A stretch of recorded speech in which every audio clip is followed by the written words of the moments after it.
here we're at the garden in Bhrugu Aranya. We're growing here mainly just vegetables for cooking during the summer and storing in the winter, and some herbs, some cooking herbs and some medicinal herbs sort of dotted around the garden and in the herbal area over there. The technique that we mainly use here is of course Homa Therapy. That's using the Agnihotra ash mainly and biosol and Agnihotra ash water solution.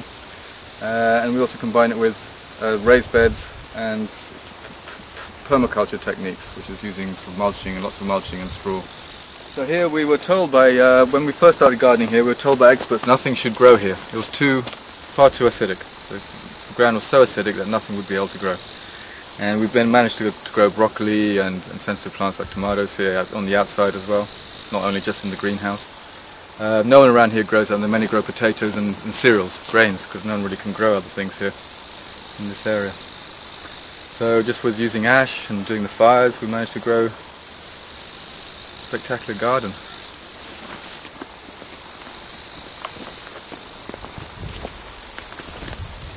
We've had some stories like this. At the beginning of this year we had, first time ever, we had a problem with a few worms that were attacking the broccoli plants and the roots. It's called root fly, the cabbage root fly.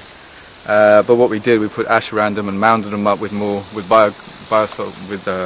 worm compost, vermicompost, and they managed to survive. We pulled some up and we could see the worms really attacking some of the roots. But just by doing that in the ash, they managed to reroot and become strong again and produce good broccoli plants. So even though we have had, most things are disease free, when we do have a problem we seem to be able to solve it just with ash and the vermicompost and by strengthening the plant. We have garden mint growing. We'll have to hear the butterflies and the bees like it. And then we store that as well. We have some peppermint as well, but the garden mint is not as strong as the peppermint, so it's good for children and for people who don't like that strength of the mint.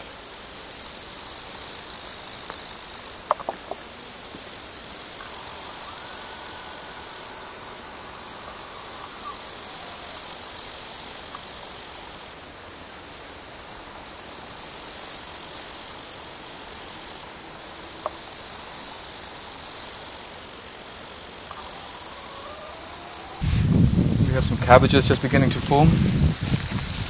We've grown them this time with some tomato plants between them. As I said, we had some cabbage root fly attacking some plants over there. There's been no problem here, but we put some tomatoes because apparently we were told the cabbage doesn't, the root flies don't like the smell of the tomatoes. So we dotted them around, not with intention of harvesting them, but they have actually produced quite good tomatoes. Very sweet. Little cherry tomatoes, we've been growing these a lot here. They keep producing all year round.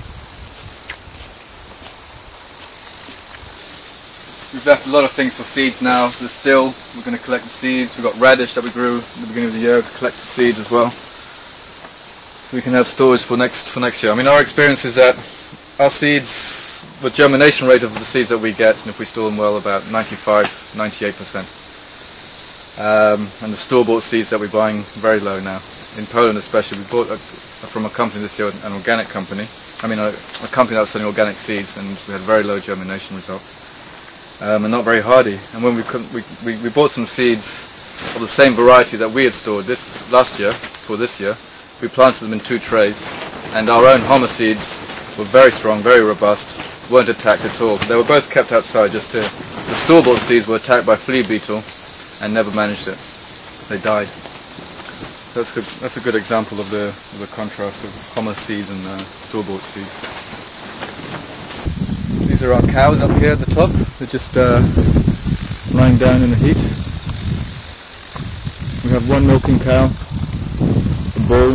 The milking cow is the mother. The bull over there is now a bullock, a year old, a year and a bit old, and another daughter up there at the top. They're a hardy red cows from the Polish mountains. They can withstand the cold winters here. We produce our milk from which we make our yogurt and the cheese.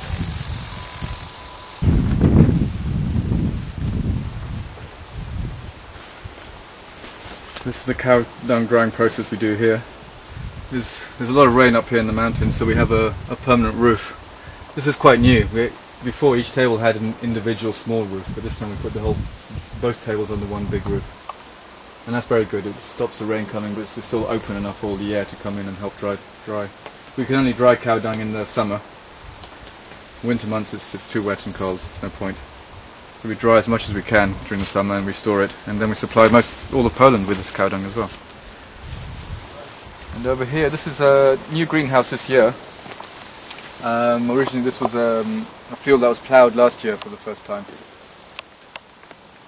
There was a tunnel, this frame was donated to us and we put it up. It's really added to our production. So we have some cherry tomatoes. Again, these have been producing now since July. These wonderful little small tomatoes. They keep producing all the way probably to October. 2 rows of that. We've done peppers. Usually we have quite a hard problem with peppers because of the weather here, but this time they've been doing quite well.